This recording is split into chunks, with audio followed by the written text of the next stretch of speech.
It all started with a trip I never imagined would change my life.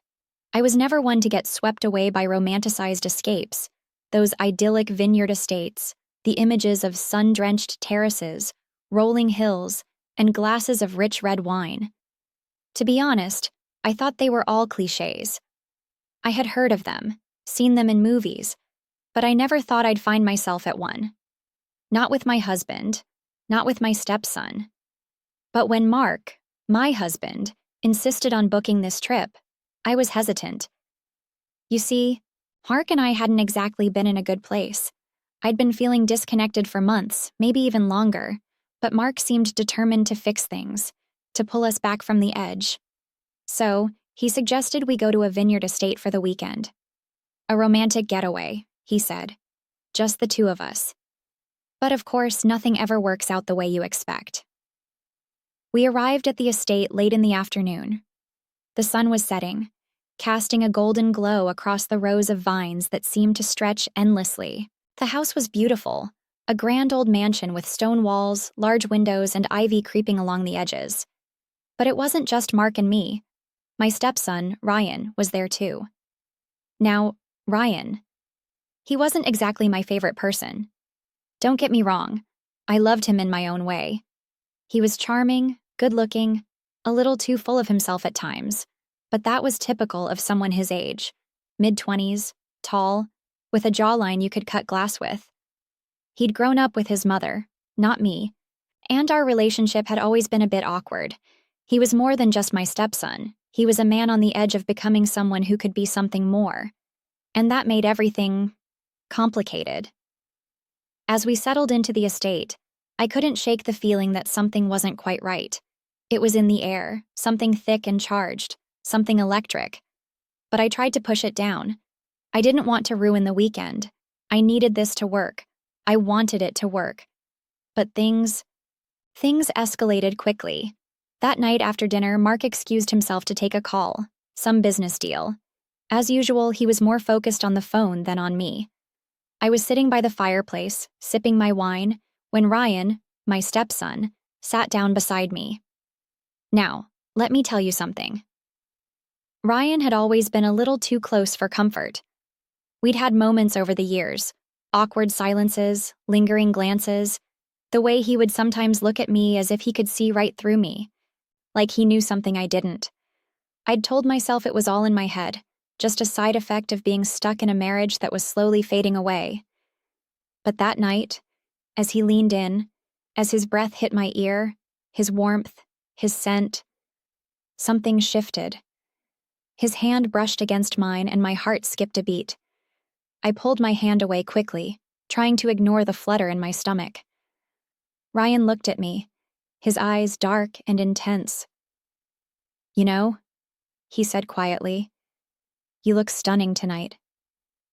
I swallowed. "Thanks, Ryan, but you should really be focusing on your father." He chuckled softly, almost too softly.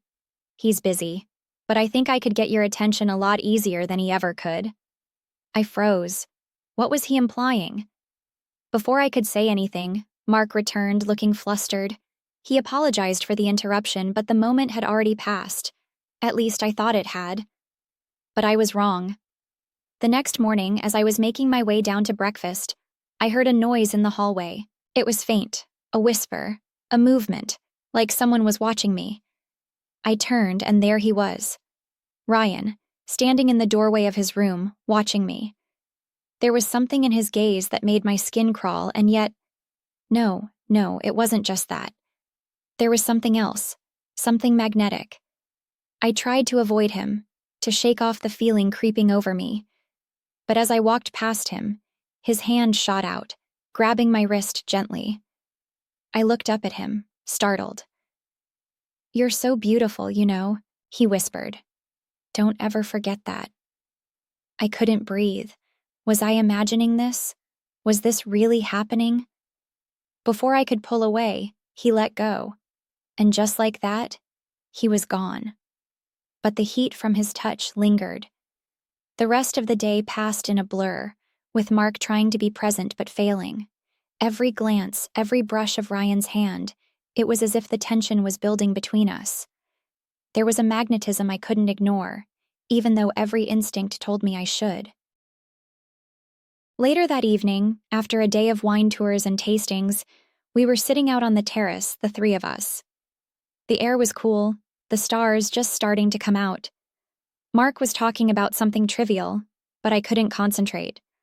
I could feel Ryan beside me, so close, his leg brushing against mine. And then, he leaned in, just barely, his lips grazing my ear as he whispered, "You know, if you weren't married..." My heart stopped. I turned to look at him, but he was already gone, slipping into the shadows before I could say a word. I was left there, frozen, unable to move, unable to process what had just happened. I didn't sleep that night. I couldn't. I stayed up, pacing the room, wrestling with what was happening. I didn't want to betray Mark. I didn't want to even entertain the thought of it. But Ryan's words echoed in my mind. The way his eyes locked onto mine. The way he touched me.